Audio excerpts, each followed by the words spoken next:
Do you ever wonder how much money you'll need to purchase a home that is $1 million? Well, I'm going to go through with you a real life example today to show you just how much cash you need to purchase $1 million property in the city of Toronto.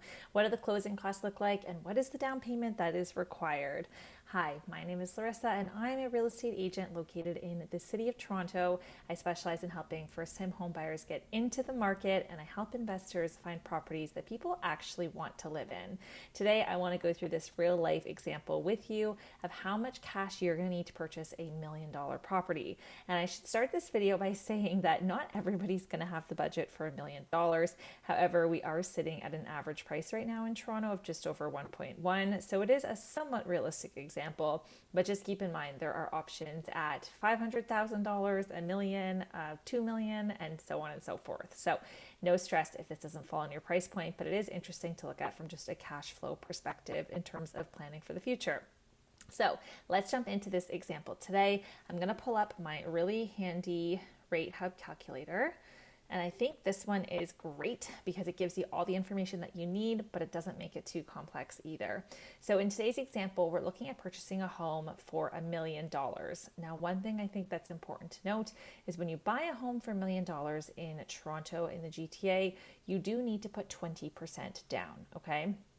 If you buy something that is less than $1 million, you can get away with putting less money down, but anything over $1 million is going to require a 20% deposit, which means that you won't get the CMHC insurance either. You're going to just be purchasing with the down, okay? So if we're looking at $1 million, we're looking at buying in the City of Toronto. City of Toronto is interesting because they charge land transfer tax both provincially and municipally as well. So your closing costs will be more significant in the City of Toronto, but we'll get to that a little bit later, okay? So one thing I want to point out is if you have a $1 million purchase with the 20% down, this is just pulling some of today's rates.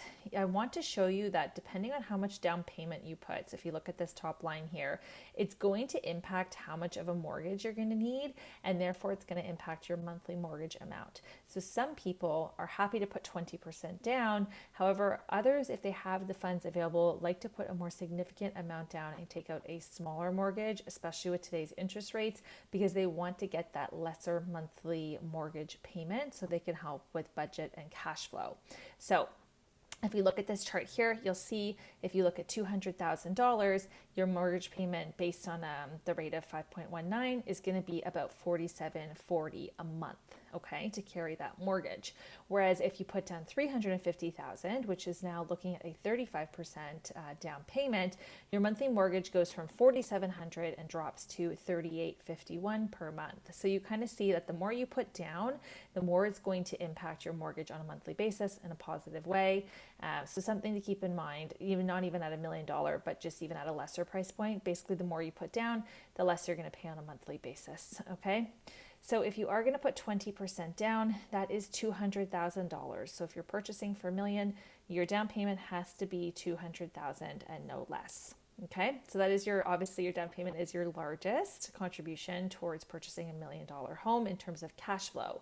Now, another thing that I think is important to note is your land transfer tax. Okay, so I have set this to not being a first-time home buyer, but I can play with this in just a second. So as mentioned, with land transfer tax, you will pay this anywhere in Ontario on a provincial level, okay? So if you purchase for $1 million in, let's say, Milton, it's not in the City of Toronto, so your land transfer tax is then going to be about $16,475. However, as I said, Toronto also charges this on a municipal level, so it basically doubles, okay? So if you are not a first-time home buyer, you are going to pay a land transfer tax amount of $32,950. Now, this land transfer tax is your largest closing costs on top of your down payment, and this is something that you have to pay on closing. So if you buy something today and you close in July, then let's say in July when you close, this is when that amount is due, as well as the rest of your down payment, okay?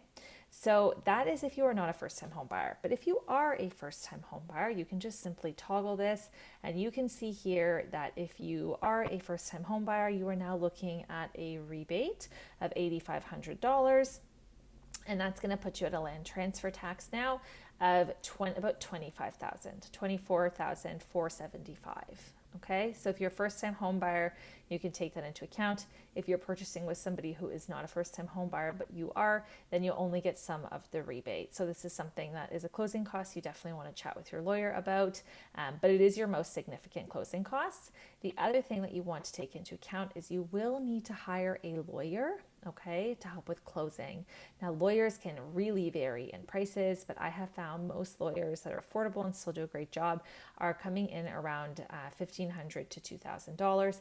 It does also vary with title insurance. So if you budget $2,000, you should be safe in most cases if it's a standard transaction. And you'll see RateHub does give this below. So down payment, $200,000. We discussed, right? 20% as a minimum. And then land transfer tax, assuming you're a first-time home buyer, you're then looking at about $24,475. I am just going to put this back to not being a first-time home buyer because I think let's look at the total cost. And if you get a rebate, great. But not everyone's going to be a first-time home buyer buying $1 million house here. Probably very much the opposite. So then in that case, if we look at this, so you're then going to be looking at your down payment, $200,000, land transfer tax, which is about $33,000. You do not pay PST on the mortgage because the mortgage insurance does not apply since you are paying 20% down.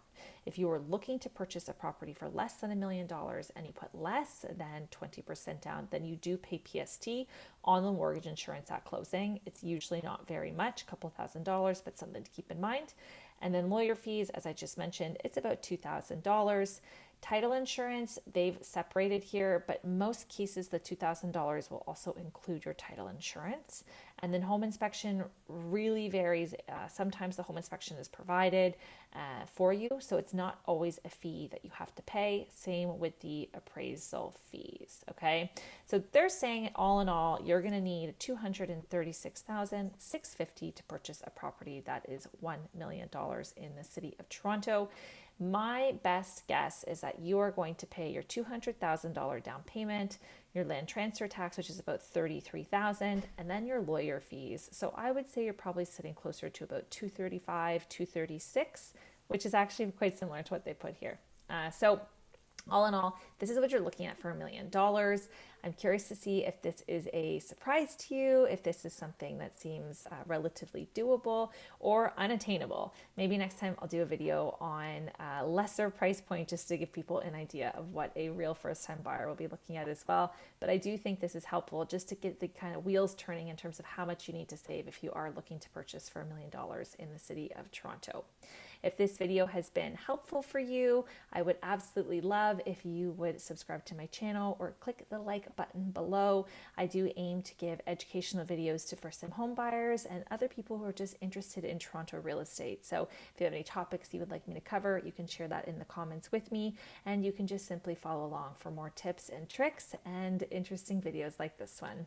Wishing you an amazing day and look forward to chatting with you soon.